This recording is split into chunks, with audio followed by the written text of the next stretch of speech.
پپ گواردیولا احتمالاً فصل آخرش تو منسیتی باشه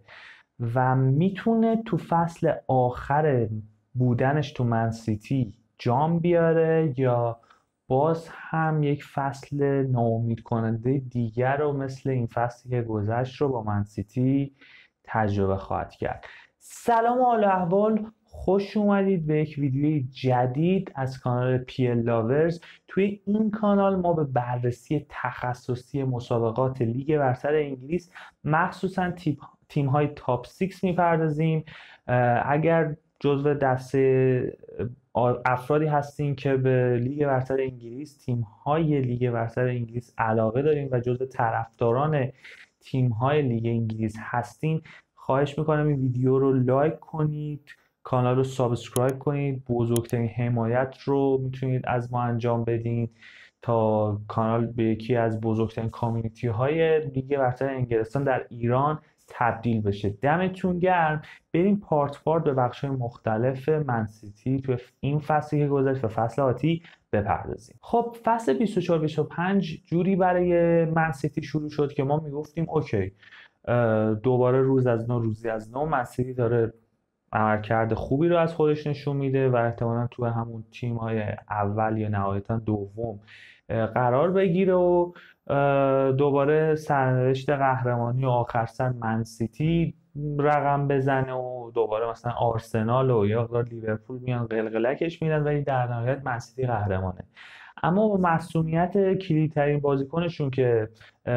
توپ طلای 24 هم تونست بگیره، یعنی رودری، دیدیم که منسیتی و از این رو به اون رو شد و یه عملکرد فاجعه بار به طرزی که گواردیولا بدترین کریر مربیگریش رو از لحاظ باخت پشت سر گذاشت توی فصلی گذشت و از تمام آمارهای منفی اگه بخوام واسهتون بگم تونست یه بخشی رو برای خودش داشته باشه منسیتی و معصومیت‌های تقریباً کم و بیشی که تو خط دفاعی و ارلینگ هالندی که یه برهه مصدوم بود و تقریبا روبن دیاز و آکانجی و آکه و بازیکنان مختلفی که معصومیت‌های مختلفی برای این تیم تو فصلی که گذشت داشتن، دست منسیتی و پپ گواردیولا رو گذاشت تو پوست گردو و منسیتی تو حتی هفتم هشتم جدول هم پایین اومد و نتایج افتضاحی گرفت، از تیم‌های تاپ 6 میباخت، نتایج خیلی بدی حتی از تیم‌های آندرداگ پریمیر لیگ مثل ناتینگهام فارست، نیوکاسل و تیم‌های مختلف گرفت و در نهایت منجر به این شدش که تیم پپ گواردیولا به یک سهمیه لیگ قهرمانان اروپا فصل آینده بسنده کنه. مثل یکی از مسابقات که برناردو سیلوا اومد تو این فصل گفتش که ما دیگه تو کورس قهرمانی نیستیم و فقط باید واسه سهمیه بجنگیم. کاملا انگار به خودشون قبولونده بودن. پپ گواردیولا تو بازی هایی که گذشت می اومد خیلی مثلا دلدارانه طور مصاحبه میکرد که میگفت آینو مثلا دیس تاف خیلی سخته و این داستان ها،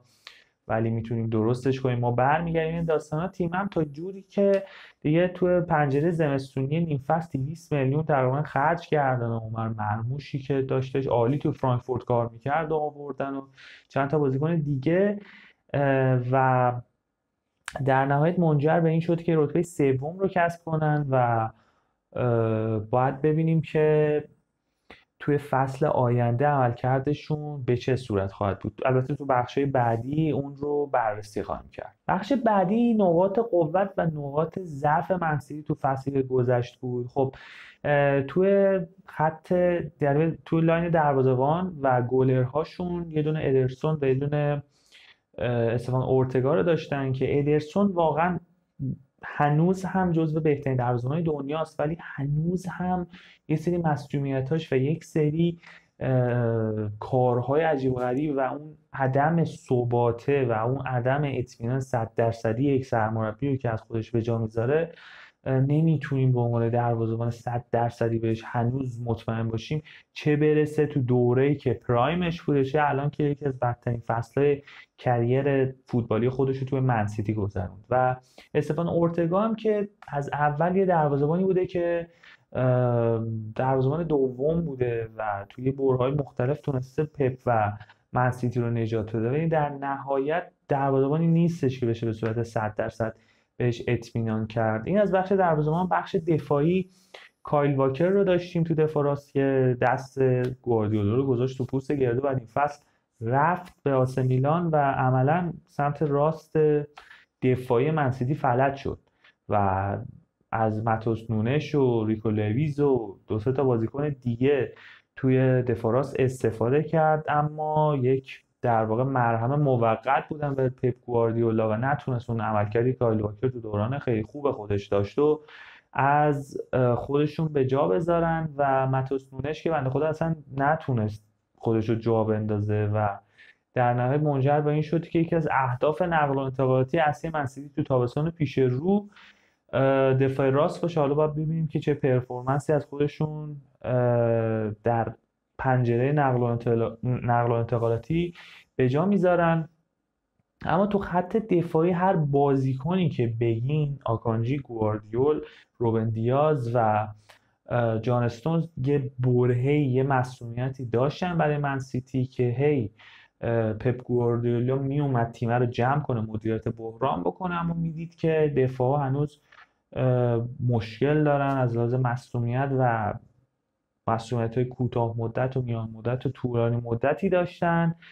و در نهایت نتونستن به اون در واقع ثباتی که توی فصل قبل تو خط دفاعی داشتن برسونن خودشونو. اما میرسیم به خط هافک که با مسئولیت طولانی مدت رودری شروع شد و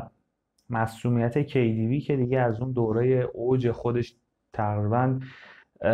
فاصله زیادی گرفته بود کوین دی بروینه و در نهایت هم منجر به این شدش که با هواداری منسیتی خداحافظی کنه و آخرین فصل حضورش تو منسیتی رو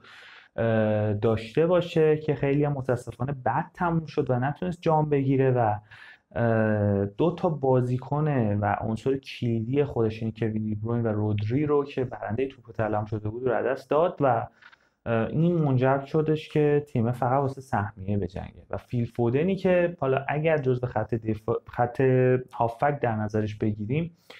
این فصل افتضاح بود و تونست حداقل گلی که توی تقریبا 3-4 فصل اخیر خودش داشته رو به ثمر برسونه. تاثیرگذاری خیلی پایین و تقریبا میشه گفت یکی از بهترین فصلاش بود فیل فودن و تمام عناصر و ابر و باد و مه و خورشید و فلک دست به دست هم داده بودن که منسیتی این فصل اصلا اون نتایجی که میخواست رو نتونه بگیره. اما میرسیم به خط حمله که ارلینگ هالند هم توی بازی مصدوم شد برای منسیتی و مجبور شد پپ گواردیولا و باشگاه منچستر سیتی که یک خریدی که با یه تیر دونشون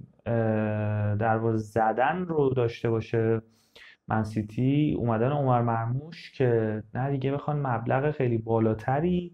یعنی نه یه مبلغ بالاتری رو توی زمستون هزینه کردن که هم بتونن واسه سهمیه بجنگن تو فصلی که گذشت، هم بتونن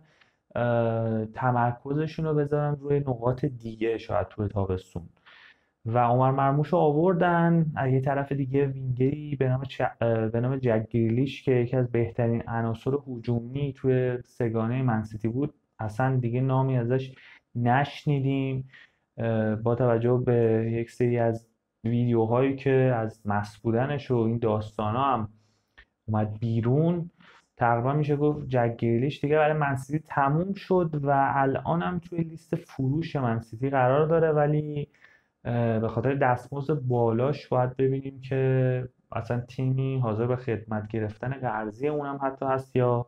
نه. میرسیم به بخش بعدی، خریدهایی که قطعی شدن یا خریدهایی که احتمالی هستن برای منسیتی. خب همونطور که میدونی تقریبا 2-3 هفته مونده بود به پایان بازی‌های لیگ انگلیس که شایعات تقریبا انتقال ها شروع شد برای منسیتی. منسیتی همیشه تیمی بوده که خیلی فعال بوده توی پنجره نقل و انتقالاتی تابستونی و در نهایت منجر به این شدش که تیانی ریندرز از آسه میلان که یک فصل تقریبا خوبی رو به عنوان شخصی خوب آسه میلان اصلا فصل خوبی رو تجربه نکردم و شخصا یه آمار خیلی خوبی رو از خودش به جا گذاشت تیونی ریندرز و فکر می‌کنم 70 میلیون آب خورد واسه منسیتی که یک جانشین رو برای کوین دی بروینه بیارن. البته خبر بد برای هواداران منچستر سیتی که اصلا فکر نمی کنم کسی جای کوین دی بروینه رو برای این تیم برای در واقع منسیتی و پپ گواردیولا بگیره، ولی حالا باید ببینیم که چه عملکردی تو فصل بعدی یعنی رندرز خواهد داشت. بازیکن بعدی که میتونیم بهش اشاره کنیم رایان چرکی هستش که 2-3 تا تیم از لیگ انگلیس زیر نظرش دارن، اما محتمل ترین بازیکنی که میشه گفتش قراره که انتقال پیدا کنه به منچستر سیتی رایان چرکی هستش و من فکر میکنم که جانشین خیلی خوبی میتونه برای جک گریلیش باشه که دیگه تقریبا کارش تموم شده است تو من سیتی و میتونه در حال رقابت هم با جرمی دوکوی باشه که میتونن به عنوان وینگر چپ